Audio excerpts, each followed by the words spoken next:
Qurbon hayiti kuni qiladigan eng go'zal amalimiz bu qurbonlik hisoblanar ekan. Shu uchun Alloh qodir qilganmi sizga kechiktirmang. Alloh uchun qurbonlikni qiling. Va qilganda ham Alloh taolo nima bilan qiling deyapti? Chin ko'ngildan qiling. Malollanib, ozorlanib, siz eng yaxshi qo'shqorimni so'yapman deb afsuslanib emas, balki Alloh uchun boyligimni, molimni ichida eng afzalini qila oldim.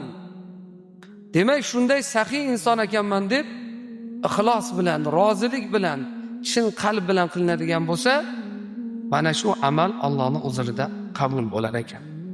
Qurbonlik bu payg'ambar alayhisalom qilgan amal. Rasululloh sallallohu alayhi vasallam Abdulloh ibn Umar radhiyallohu anhudan aytadilarki, aqama Rasululloh sallallohu alayhi vasallam bil Madinati 10 sinina yudahi. Payg'ambarimiz sallallohu alayhi vasallam Madina-i Munavvarada 10 yil qurbonlik qildilar dedi. Har yili demak payg'ambar alayhisalom nima qilganlar? Qurbonlik qilganlar. Biz ham shuni ummatlari o'laroq qurbonlikni qilishimiz kerak. Mana shu qurbonlik ibodati va uni fazilati haqida Rasul akram sallallohu alayhi vasallam yana bir hadis shariflarda marhamat qiladilarki, sunnatu abikum Ibrohim. Bu otalaringiz Ibrohimni sunnatidir. Qalu ma lana minha. Sahobalar aytishdiki, undan bizga nima savob bor? Ya'ni qurbonlik qilsa qanday ajr bor? Qala bi kulli sha'ratin hasana. Payg'ambar alayhisalom aytdilarki, har bir tukuga bitta hasana dedilar. Har bir tukuga bitta hasana. Qalu ya Rasululloh fasufu. Sahobalar aytishdiki, yungigachi ya Rasululloh dedi. Qala bi kulli sha'ratin min as-sufi hasana.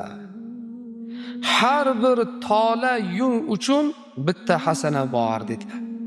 Endi tasavvur qiling, bir qo'shqorda qancha tuku bor? Uni sanab sanoqga yetib bo'lmaydi. Sanab sanoqga yetib bo'lmaydi. Demak, qurbonlik qilgan inson o'sha qurbonligini tukuni adati qancha bo'lsa shuncha hasanani, ajri savobni qo'lga kiritadi.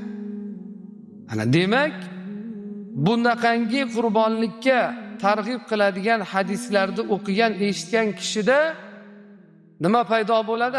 Demak, kattarog'ini qilishim kerak ekan, yaxshirog'ini qilishim kerak ekan degan tuyg'u paydo bo'lishi kerak. Chunki musulmon inson ajr savobga mana shunday haris bo'lishi kerak. Oddiy bir tijorat qilsangiz, oddiy bir ish qilsangiz, nimani ko'zlaysiz? Eng manfaatlisini ko'zlaysiz. Eng ko'p foyda oladiganiga harakat qilasiz. Nima uchun endi oxiratimizga kelganda shunday harakat qilmaymiz? Ajr savobga kelganda shunday harakat qilmaymiz. Yaxshisini qilay, ko'prog'ini olay demaymiz. Mana shu bizning kamchiligimiz. Aslida oxiratimiz uchun qilingan amallarimiz biz uchun qabrda ham qiyomatda ham birga bo'ladigan. Qolgani hammasi o'tkinchi.